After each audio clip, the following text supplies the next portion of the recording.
I'm still pinching myself that we're doing this. This car, I think, represents the very best of what we can achieve. It's not just some components put together to make a car, it's the passion of the people involved in it.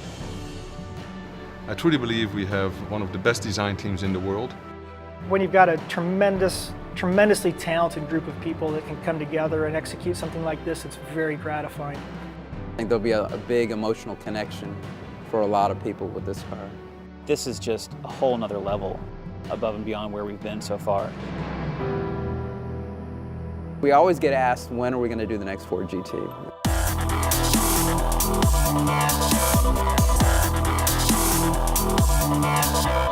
When we were looking at 2016, which is the 50th anniversary of us winning the 24 Hours Le Mans, in fact coming in 1, 2, 3, we really felt it's the 50th anniversary.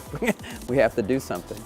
We wanted to create a modern supercar, but we wanted to still hark back in some way to the heritage of Ford Motor Company and the GT. This car is so special to so many different people, and it has such an important legacy that we just couldn't resist doing another version. When we analyzed the original GT40, there was some very, very strong key elements that we felt were intrinsic to make sure that when people see this car, it's very obvious what it is. We really have to honor the history of the car, so it's not a place to mess around with history and get too creative. The car floored me. It's really something else. It has the Ford GT heritage. You can see it instantly in the front, but as you travel along the sight lines of the car, it's really from another planet. This car is very forward-looking. It's very futuristic. It harkens back to the real iconic details of the original Ford GT, but it really is very much an artifact from the future. There's a water line that runs around the nose, just below the headlights. That water line has a negative cutback, and that was something that was always on the original GT40.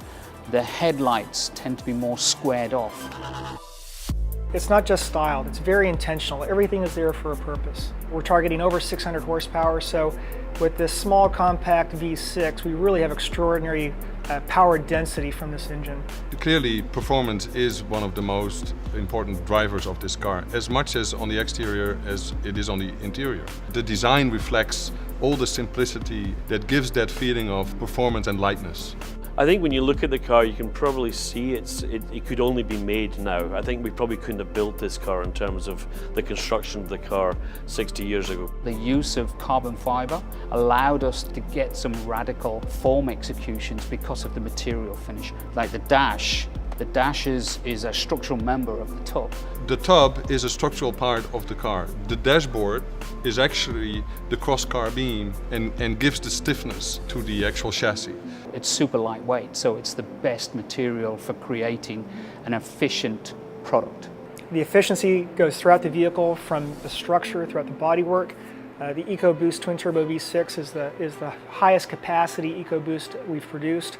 It's pure in its essence. Its primary function is to be a performance car, to go fast. So what you see is a very, very simple interior, but actually everything is readily available for the driver. This car is really pushing many boundaries as a GT car. It's pushing many boundaries as a sports car. And that's where simulation really comes into play. I think the whole concept of gaming is one of those things that is very important in making a connection to customers and creating that real sense of participation in the product and really driving the aspirational nature of the product.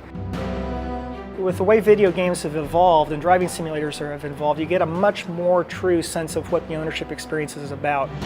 You know, way back in the 70s, kids just had a poster on a wall, but it was enough. This beautiful image on the wall was enough to drive a passion. What Forza brings to those guys is it brings the poster on the wall to life. There's not going to be a lot of these cars made, and not everyone's going to get to be able to drive one, but now you can actually do it virtually, and I think that's going to be even added to the excitement of the car. Great brands have really great stories to tell, and I think Forza gives us a new opportunity to kind of tell that story to a new audience. What a cool moment this is. 10 years of Forza anniversary, 50 years since the winning GT40 at Le Mans. The original Ford GT was one of those cars that made us all fall in love with cars to begin with. So to be a part of this and to create a new future legacy for the Ford GT and to continue that, it's extremely exciting. There's always something as an engineer that you know, I wish we had done this a little different, and that's the nature of an engineer. There's always something you're looking to improve. But right now, there isn't a single line I'd change on it. I wanted this to be a beautiful piece of product design. People to look at this and say, yes, it's a great tool that does a purpose. Yes, I see the heritage, but my God, it's gorgeous too.